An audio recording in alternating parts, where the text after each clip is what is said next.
Good day, everyone, and welcome to today's workshop on grant writing. My name is Olwe Tumorosi. I'm from the Center for Postgraduate Studies.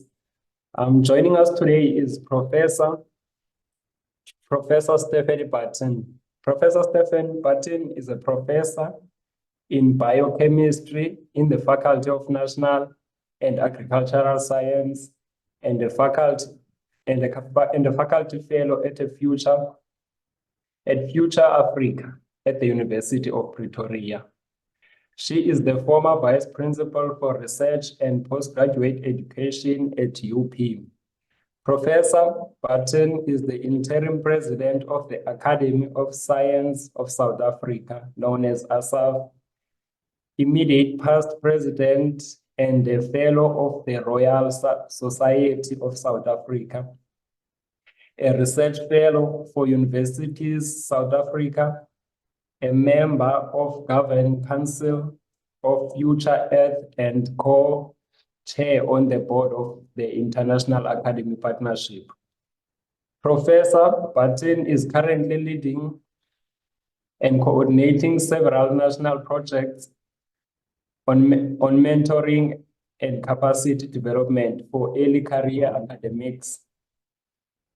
On behalf of Universities South Africa, including the USAF Community of Practice on Postgraduate Education and Scholarship, and the Advancing Early Career Researchers and Scholars program. She holds an MSc in organic chemistry and a PhD in biochemistry from Rhodes University. She lectured biochemistry at Rhodes University and in chemical engineering at the University of Cape Town. She subsequently served as a director of postgraduate studies and the director of biocatalysis and technical biology group at Cape Peninsula University of Technology, before taking up her position as a DVC at the University of Pretoria. Her research interests are in applied biochemistry and sustainable processes. Thank you, Prof, for joining us today, and over to you. Thank you very much, and good afternoon, everybody. And in spite of all that long bio that you just heard, what I'm going to talk about today is really, I think, quite focused, and it's going to be a short, well, I'm going to speak for a while, but I hope that during the course of what I'm going to talk about, you will have some questions and comments, and we can have some discussion afterwards. So as I understand it, you are all researchers, early career researchers, and interested in developing your academic careers. And today our focus is on writing research grant proposals. So I'm going to use a presentation. I'm just looking to see, oh, there we go, how to share my screen. And I hope that that is working. Can I just have a confirmation that you can see my screen as a slide presentation? Yes, we can see your screen, Prof. Thank you. Right, so we are going to talk about grant proposal writing. And the first thing to, I think, consider is why would you want to do that? A grant, of course, is what will bring you funding, and it'll allow you to fund your research. But I thought we'd start by saying, well, you know, for early career academics, what is it that we expect, and how does this relate to writing grant proposals? So what do we expect of early career academics? Well, you will have heard some of this, but there's an expectation that an early career academic becomes research active, establishes their research program, and in order to do that, secures funding and then starts to publish. And the point about that is that you have to do something to make that happen. It doesn't happen by itself. So you need a career plan. And I suggest that you think about it in terms of what you want to achieve in 5 and 10 and 20 years. Where would you like to be? And most of us would be saying, well, what you want to do with your research is change the world, which is fine. But again, you need to think about what it is you want to do. There's also an expectation of early career academics that they start developing an international position, become known, they know what the international standards are, and they start to collaborate strategically and form networks. And of course, the expectations for all academics is that you make a contribution to the scholarly community, to the global community, supervising, collaborating with your professional activities and with international activities. So that really means that you are not just working along on your own, but competing, cooperating, participating in what is going on in the global academic community. So that really is how we all contribute to changing the world. There's also a lot of external expectations of academics in general. The stakeholders are the people who are not necessarily within your immediate circle, but who have a stake in what you're doing. So sponsors, mentors, the public who think about the fact that they pay taxes to support public institutions, the university alumni, national research entities, administration, and funders, people who provide money. And they all need to know what it is that you are doing and why they should be paying for it, broadly. So I like this saying, this is science is much an act of persuasion as it is an act of discovery. One has to convince people that your research is useful. The public also do expect to be made aware of what researchers are doing, and they want the information about why it's important. And we are also expected to have scientific integrity, which means being transparent, being ethical, being open to scrutiny. Now, you might think, why is she saying that about research grant proposals? But in fact, this is important in the way in which you approach writing a grant proposal. So why else would you want to apply? Well, it will allow you to do the research that you want to do, as opposed to research that somebody else tells you ought to do. It enables you to design your project, do it according to a plan that you've written. It will allow you to support the work, which means you can access whatever research facilities you need and the resources that you need. So you maybe need a laboratory and instrumentation, or maybe you need field studies, maybe you need access to communities. All of these things need funding. And that grant will allow you to do that work, run your experimental programs and run laboratories. It also enables you to collaborate. If you build your research proposal or your grant proposal around the things that you need to do, some of them might be travel to go to meetings, travel for conferences, for field trips, maybe for research purposes. It'll allow you to support students who can work with you. That means you'll be supervising them probably, but that's part of the academic career. And it will allow you to get involved in your students becoming professionals and sharing the professional activities with you. So all of that amounts to building your academic career. This is things where you can support and direct your own work the way you want to do it. So that academic career that we're talking about means that you need to have a vision and a strategic plan, and then think about what it is that's going to make it good, defining excellence. And where there's resources that are constrained, in other words, money is short or people are short, you have to be even more strategic about what you're going to do. So you need to choose priority focus areas and be very clear about what needs to be done in this work. Then you need to be working with the right people, building capacity, training, ensuring that everybody who you're working with buys in to what you are doing. This may sound unnecessary at this stage, but think about it. You're wanting to do some research in priority areas which are important, and you need to understand what it is you say you're going to do. And then you find people to work with you. And that will enable you to develop your career, do your research, and, of course, having implemented all that plan, enjoy it.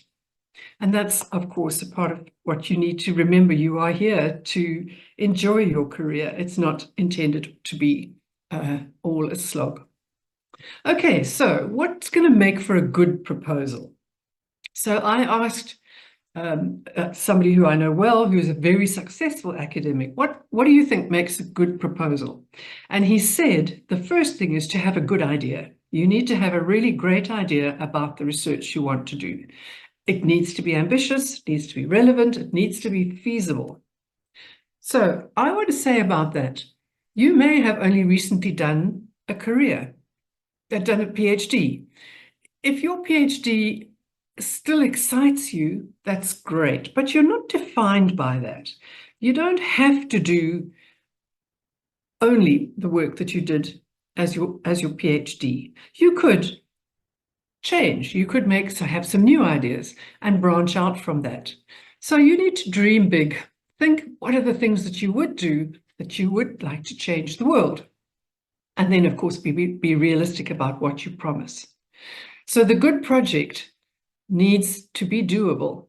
It could be your big dream. It could be something very different, something that you've realized is very important and relevant, but it must be a doable project. It must have the potential to produce results in the time that you've got, and also to produce publications. So you also are going to need, in order to do that, probably technical and financial resources. So that's what technical support, perhaps, especially if you're doing something in a sort of experimental field, and you need the financial resources to do that. You do also need to be competent in that field. It's no good asking for money to do something in which you don't have experience and knowledge. And the other thing that will help is to have mentorship and support, and I'll come back to that towards the end of this. All right, so if you have a proposal, then what is the potential for success? Well, some of the things that will help you with being successful are these. Your plan for the work, the relevant research that you want to do, should link to the university's areas of research excellence. So you're at Rhodes University. Rhodes has excellence in a wide range of areas. For example, in the biological field, which I know well, there's the microbiology, there's water research. In other fields, there's journalism, economics, a number of fields where the university has research excellence. It's a good idea to take a look at the university's strategic plan and read what the areas are that are considered to be niche areas, and to align it at least to some extent with those. And then the other thing is to take a look at what the funder is prioritizing and link to that as well. You also do need to have the conducive academic environment. In other words, you need the research facilities, the community around you, capacity to support you, financial management. I'll say more about that later. It's very important. You need to know how to monitor how you're doing and how to do the reporting. It's also important to have prior work experience, which it fits with the proposal that you're providing. So you can look at your previous research record and your related research and your collaborators and build that into your proposal. Having said that, what is it that the funders want to hear? When you're writing this grant proposal, they want to hear what you say your objectives are.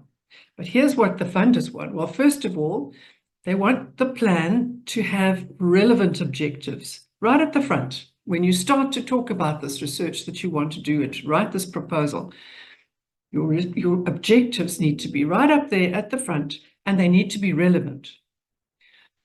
So what makes it relevant? Well, it needs to be research and possibly innovation in that relevant field. It must produce new knowledge. expand on existing research and then take new lines from there. And it needs to involve transfer of knowledge and skills by publication, by communication, by training. The funders also often want to know how you're going to deal with students. Are you going to include students and train them, allow them to gain experience through this project? And then they sometimes also want to know about collaboration and opportunities to have researchers from other universities work with you to enhance their skills and expertise. So you need to look at what the funders are asking for and at least explain how your research program is going to align with all of that. Sometimes there's also a requirement or a nice to have or a preference for transdisciplinary approaches, and that often links to involvement of communities. So when you look at this list, these are the things that funders may be including in what they would like to see in your proposal.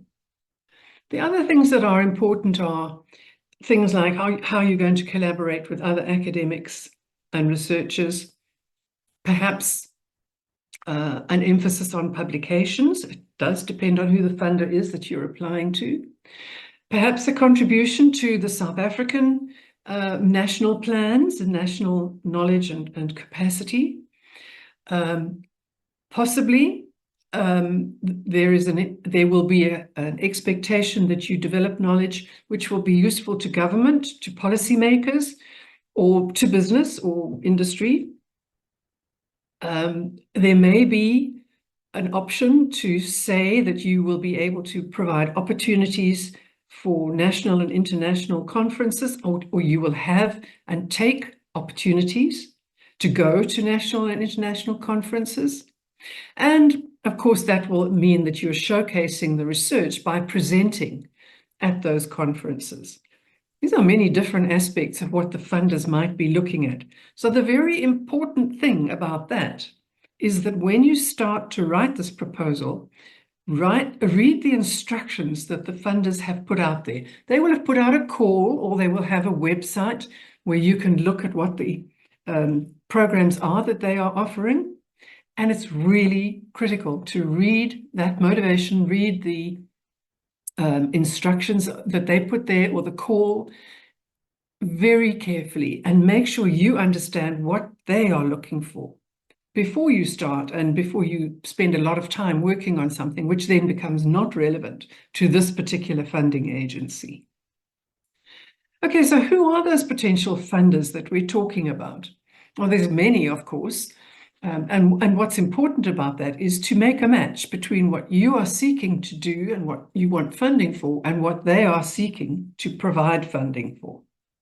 So there's organizations with available funds, for example, the National Research Foundation, but that's only one. And in order to make a match with whoever that funder is, you need to take a look at who they are and look at their purposes and ask yourself if they're aligned with your goals and your specialization. And do their objectives relate to what you have and know? And who are their stakeholders? So you may be, for example, applying to a big international foundation, and they may have as their priorities social development, social cohesion, community building, or they may be directly focused on a specific area like sustainability and climate change, or a health-related issue, or they may be specifically wanting to fund capacity building in the institution. These are things that you can find out about the funder. There's very many different kinds of funders. As I say, there's international foundations, there's national organizations. Some of them are funding agencies, some of them are government departments, some of them are big companies. You need to understand who they are and what they would be seeking through their priorities. So then you think about, okay, now we've looked at some funders. What are they going to offer? Well, they offer the opportunities for you to do the research you want, to publish, and to contribute to the national and international discussions around all of the research that you're going to do and the priorities that they have outlined. So that's why I say it's making a match. It's matching your priorities and theirs. And of course, they will have expectations, and you must be sure that you can fulfill them. So don't take on something that you can't do. Again, as I say, read the instructions. Read all about this funder and what they're likely to be looking for and what they're talking about within this call. It will help you a great deal to understand those funders. So there's a lot of organizations that will fund research, and this is just to show you the potential range. My work, as you heard, has been in the field of biochemistry and applied biochemistry, but this is a list of organizations where I have had funding. So if you look on the left, these are national institutions, some of them national departments, some of them, for example, the CSIR is itself a research organization, Water Research Commission also, and then some universities, and I actually probably should have put University of Pretoria on there as well. And then on the right-hand side is a list which mostly is industry related. So the Department of Science and Technology, not so much, but all of the others are companies who have funded research projects based in their areas. So, for example, the Institute of Wine Biotechnology clearly is funded by the wine industry and is interested in biotechnology to improve wine production. I wasn't making wine, I was actually cleaning up the wastewater, but nevertheless. So this is the kind of range, and you should be looking at all of these kind of organizations for where you might be getting the funding that you are looking for. Okay, so you've decided on a proposal and you've decided who you want to ask, and now you need to convince them that you are going to make a good principal investigator and you're going to build a team to do this work. So you, as the principal investigator, take overall responsibility. So you define and you decide on project activities and schedules, you choose the people, you organize the money, you make sure you understand the technical requirements, and you're responsible for the reporting. So you need experience of at least some experience, knowledge of your field, knowledge of the system, have a network of people around you, and some publishing experience.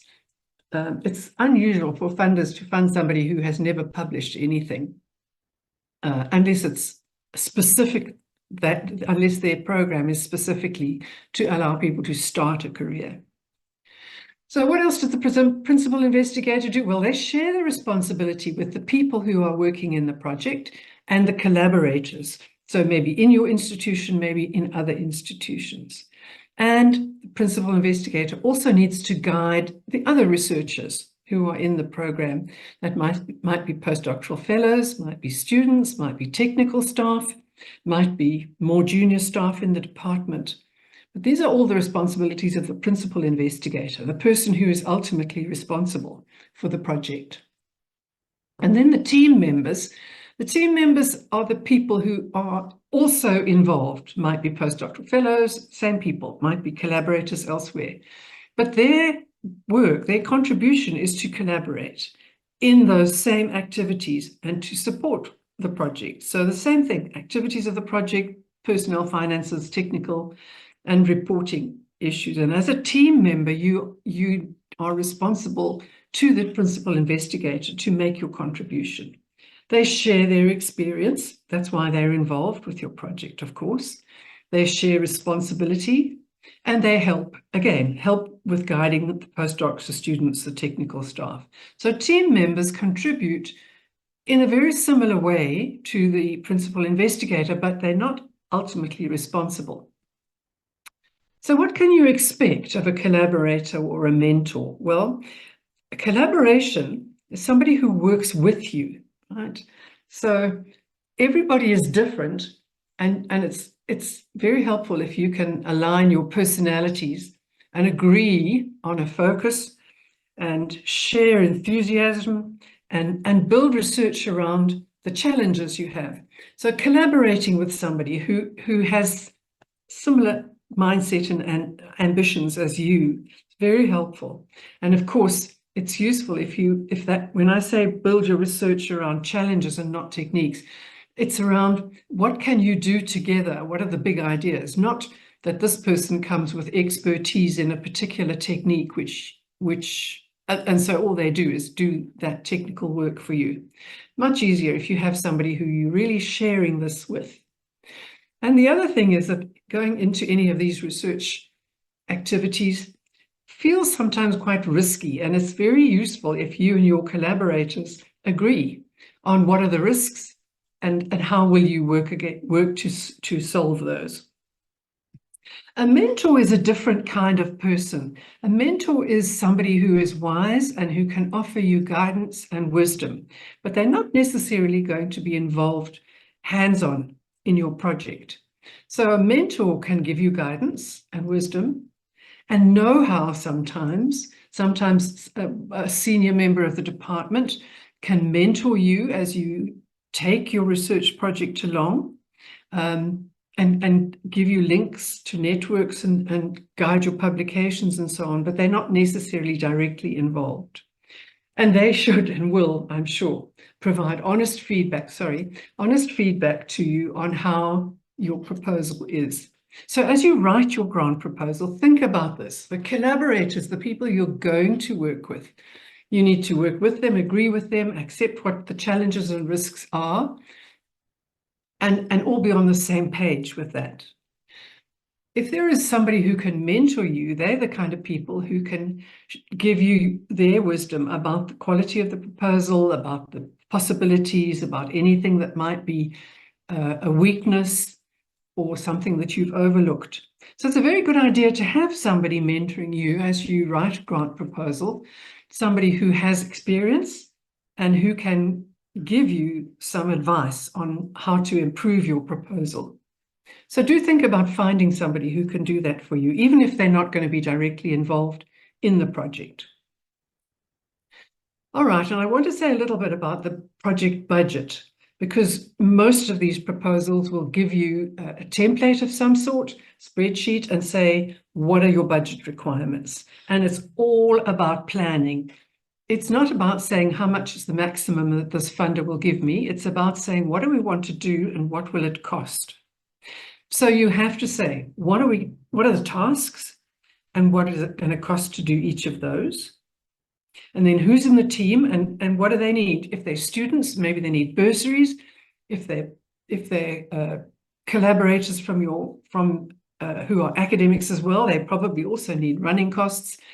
People need to travel and so on. And then you need to look at what the funders are offering and see how to align. Sometimes funding includes student bursaries, sometimes it doesn't. And then you need to think about where those bursaries might come from otherwise. And then what are the special activities that you want to include? So for example, going to conferences or going on field trips or even research trips, which might be a bit longer. And then you need to think about things like what are the requirements for a laboratory or for what do you need to do your research in terms of consumables and equipment, special facilities, maybe special library facilities, maybe computing facilities. You need to know what it is that you need. And then you need to say, well, what does the funder cover? Because some funders will say, we will pay for this, but we won't pay for that. So that there may be constraints on what the funder will cover. If the funder doesn't cover everything, then you need to think about where else you might be getting funding from. And then don't forget this. If you're going to be publishing in open access journals where you have to pay for page charges, you need to add that to your budget. So think about whether or not you have to add publishing costs. Do those numbers, be realistic, but also be bold. You should not think, oh gosh, that looks like an awful lot of money, maybe I'll ask for less. If one of these activities costs a certain amount, then put it in there. They might come back and ask you to reduce the budget and you might have to cut out some of the activities, but don't undercut, don't underestimate what the cost is going to be or make promises that are going to be more expensive than the money that you can get. because you need to actually at the end spend the money and do the research, but not go into debt. Okay, so you're going to have to learn how to do the budgeting part of this, and that's just being realistic. Some costs are fixed, some depend on quotations. Like if you're going to order equipment, you're going to have to get quotations for it. And some things are a bit variable. Like if you're going to import things or pay for foreign currency or something, then things like exchange rates make a difference. So you have to think carefully about each section in the budget. And then, as I've said, you align with the funder's budget requirements, and they will say if they have particular sections or particular conditions, you need to have read about that. And then in a budget, you also normally need to set timelines and say at what point in the project you're going to need particular money. And we're thinking about that and putting it in there. And then you need to find out about things like approval for exceptions.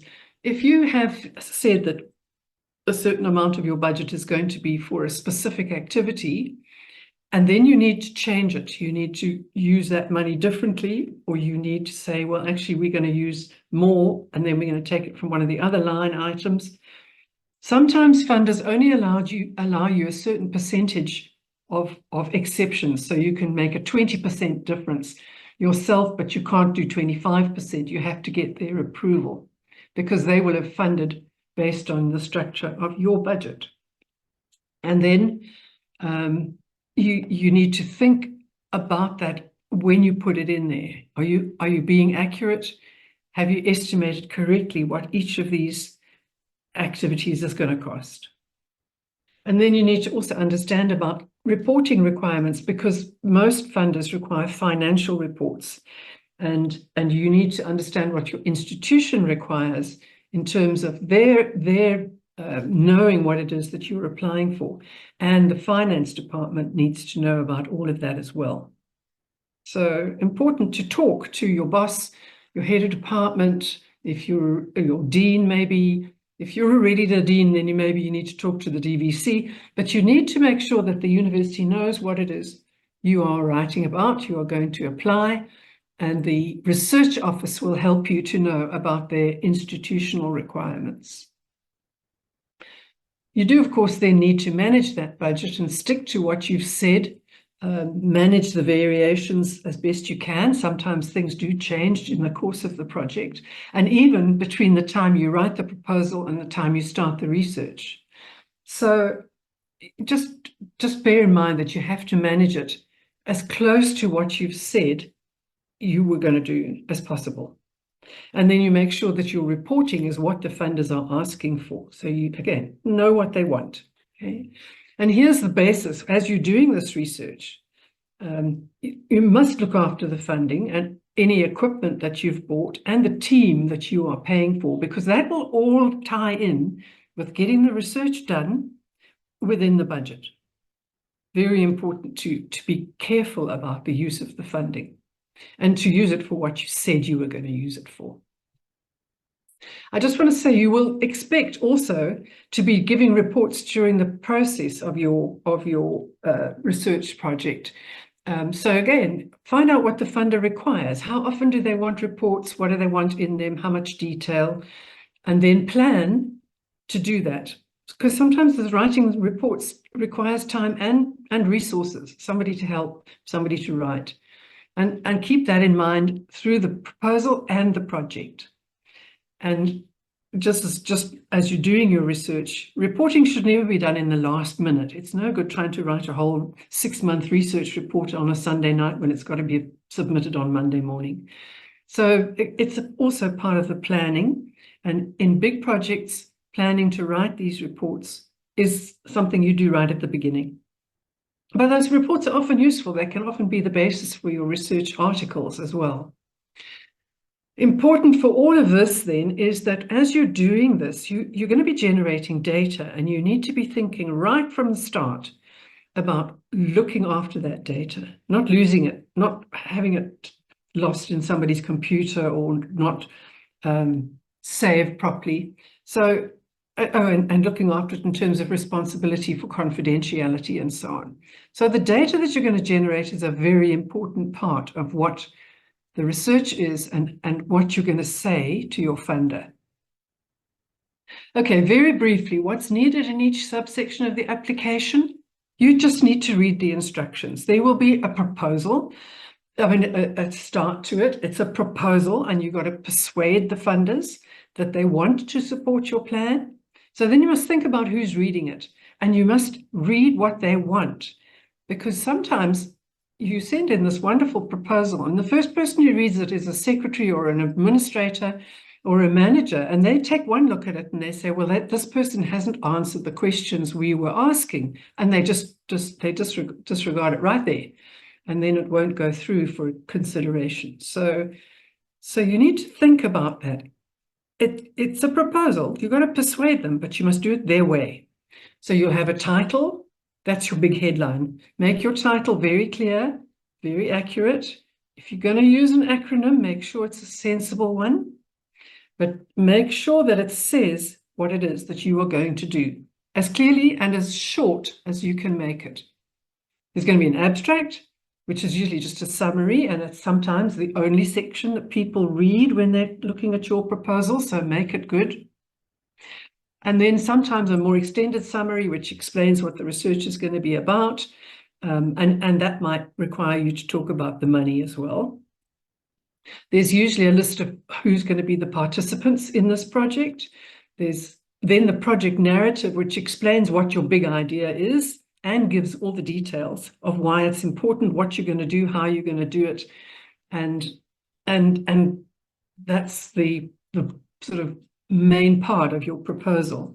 So you put into that your research questions or your hypothesis, and you explain in the aims and objectives what you need to do and all the steps that need to be taken.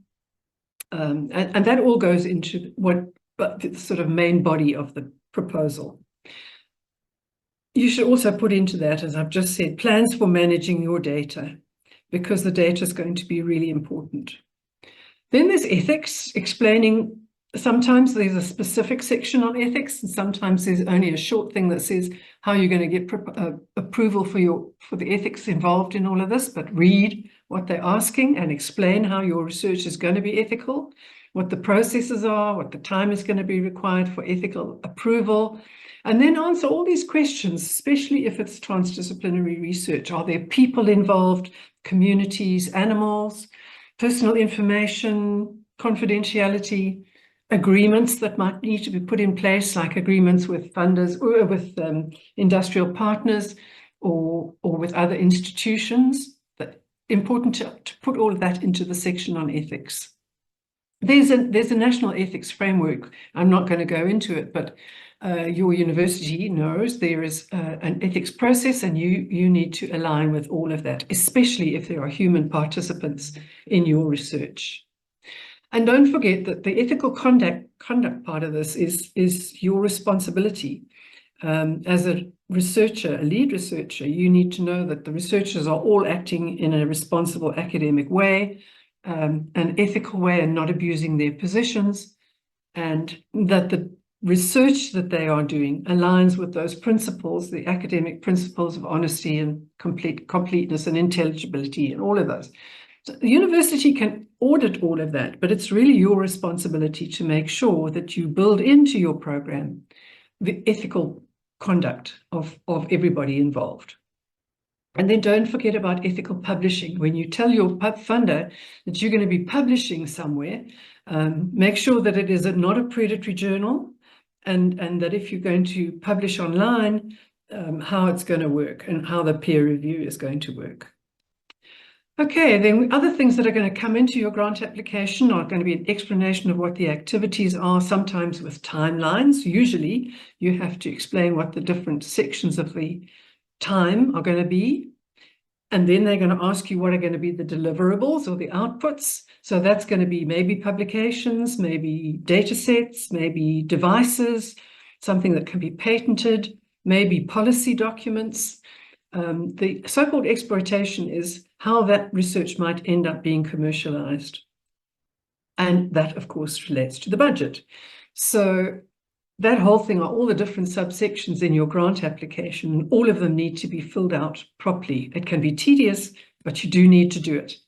And then the last thing I want to mention is that then sometimes funders ask you to name people who can review your proposal and give them feedback. So choose people very carefully. If you have to recommend somebody, choose somebody who you know understands the field, understands what you're doing, but also it's a good idea to ask them if you can nominate them. And just say, look, I'm writing this proposal. Would you be prepared to be named as a reviewer? Because if they don't want to do it, then the funder doesn't have a reviewer to ask, and that can lead to delays and sometimes failure of the proposal. So do make sure that if you name reviewers, you just check with them that they will do it. And then also in your grant application, you might need to say what the collaborators' contributions are going to be. And then you also might need to work out who in the institution needs to sign off on this. So that might be your head of department or your dean or the deputy vice chancellor. It might be the director of research. It might be the director of finance. But do find out who needs to sign off. The bigger the proposal, the more senior are the people who have to sign off. So if you are putting in a very big proposal, you might need the vice chancellor, and somebody needs to agree on all of that. The finance department possibly will need to have a look at the budget, and it's a very good idea to get the finance department on your side before you start. Tell them about it and listen to their guidance, because they know how the money is going to be managed. And if you have finance on your side, they are very helpful. And then finally, attach all the documentation. If they ask for CVs or photographs or previous publications, make sure that you do attach all of the documentation that is being requested and check about that several times because you don't want to have it all beautifully written and then they reject it because you forgot to add one of the attachments. And then the outputs, sorry, excuse me. You're gonna say what all these outputs are. You make sure you can only promise what you can do. So don't promise more than you can deliver. Make sure that what you say in the outcomes aligns with what you said at the beginning, where your aims and objectives. And then be realistic about that. You can't make promises about you're definitely going to publish in the top journals. Your students are definitely going to graduate in a minimum time. You can't guarantee things like exchange rates. And you certainly can't promise that nothing will go wrong. So be realistic about what it is that you promise. And then I said a bit about the reviewers being experts. Give them time, listen to what they say, take their advice. Critical readers are people like mentors who might help you before you submit. And all of these people will be useful to you. So listen to them and take their advice. Okay, then I just want finally to tell you that you are not alone in thinking that this is all quite daunting. But there is a program which is operated by Universities South Africa, which has four programs in it. These are the two at the top are online open access platforms that you can go to. I'll give you the links in a moment. The TUSO resources, TUSO means help. TUSO resources is a huge database collection of resources which are their advice and guidelines on how to develop your academic work. TUSO Connect is a platform whereby you can find mentors. It's open, you can register, and you will be matched with a mentor who has a similar interest to you. So if you can't find mentors within your home institution, there's that resource. There's also a community of practice on postgraduate education if you need guidance on supervising. And up until now, it isn't there, but it's nearly there, is a project on how to monitor the impact of all the work that is being done. So this is just to show, I won't talk about the community of practice in detail now, because you can read all about it. But here are the websites, and the important one is this one in red here. This all comes under the name Advancing Early Career Researchers and Scholars. It's hosted by Universities South Africa, which is a big the network of all the universities. And there you will find very valuable resources and advice for early career academics on developing all of these kind of things. So thank you. That's my presentation. And I'm going to stop and ask for questions now. So let me stop sharing my screen and come back. So you can now put some questions either in the chat, or you can put up a hand and I will try to answer some of your questions. We have about 15 minutes to do that. So if you have questions, here's your chance. Okay, and I see the first one here from Ludwig. Please go ahead. Hi, ma'am. I just wanted to find out what would be the difference between a research grant application versus applying for like a scholarship from, let's say, NRF, where you can do both. Okay, so a scholarship is provided to somebody who is usually a student or sometimes a postdoc who would use that money for their personal use. So it would be used to pay fees, to pay for your living expenses, for research material, literature materials like library books and that sort of thing. So it's money that would be paid to you to enable you to do a degree or to do a program of research, but it would not necessarily, probably wouldn't cover the actual research costs. A research proposal, a grant proposal, is money that would be paid, and actually it would normally be paid not to you personally, but to the university. And the university then administers it and pays it out to your research cost center, and then you can use that for the expense of doing the research. So it would not be for your personal, into your pocket, but it would be for you to use to do research. So that's the difference. And you can have both. You can have both. For example, postdocs can do both.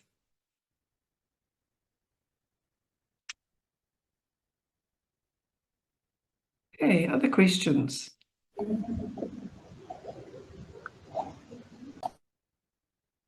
Joy? Thank you so much. This is Joy Joseph from Stellenbosch University. I just want to ask this question. If I'm a postdoctoral fellow, I want to carry out a specific kind of research, like different from, not like different, close to what you're doing. How do you go about writing such a grant when you're already a postdoctoral fellow? You know, there's probably a lot of different answers to that, but if you're a postdoc fellow, you would normally be aligned or associated with a research leader, somebody who would be your kind of advisor, not necessarily a supervisor, but you would be working with somebody, and that person can assist you.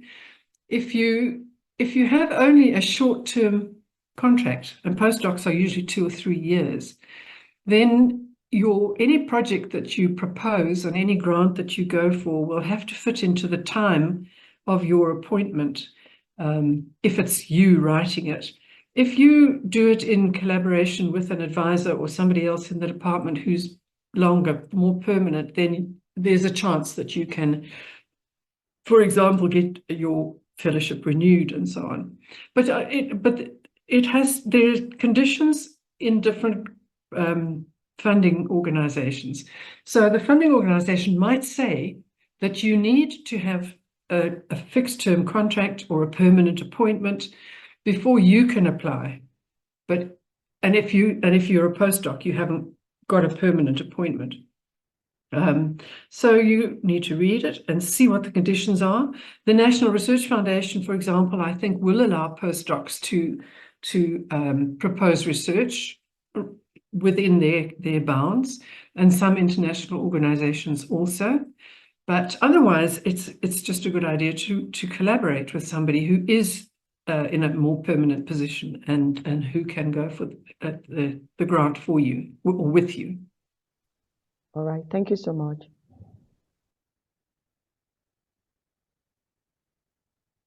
Okay, other questions?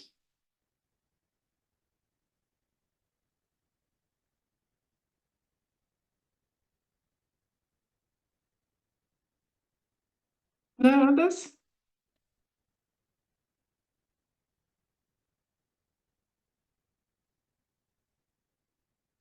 I'd be interested to know how if any of you have had experience or having had the experience of having a grant proposal accepted or rejected. There's nothing worse than going into all that effort and then finding it that they send it back and say, no, sorry. But most of the time, it's because they haven't got enough funding, not necessarily because they think it's a bad proposal. But has anybody had a grant proposal accepted and been able to start the research?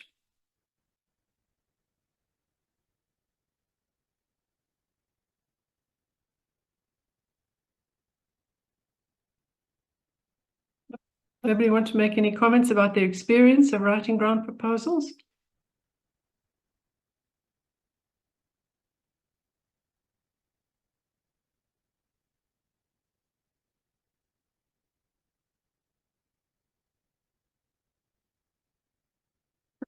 Well, I'm not actually seeing any hands. So either I've covered everything, or you don't have questions that because you haven't been involved in all of this. But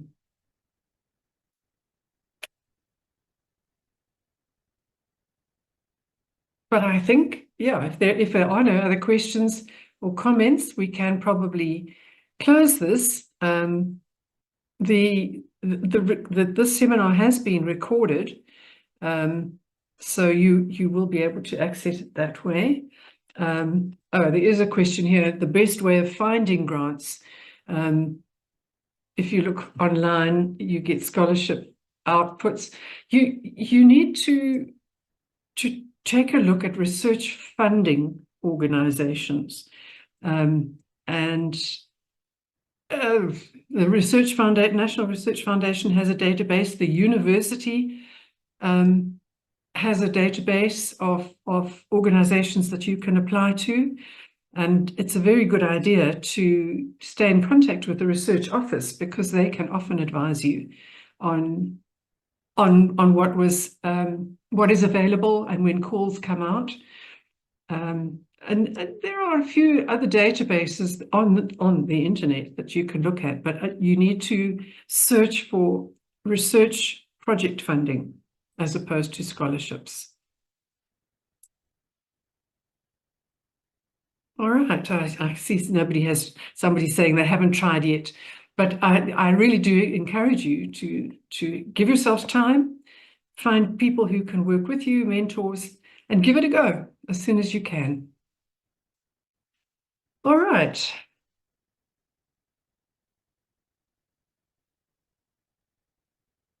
Okay, well, I think we can probably close the meeting now. I hope you have found it useful, and the recording will, I'm sure, be made available through the Center for Postgrad Studies. So thank you very much for your attention, and go start writing a grant application.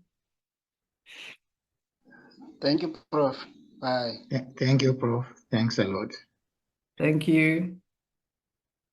Yes, thank you. Bye-bye. Bye.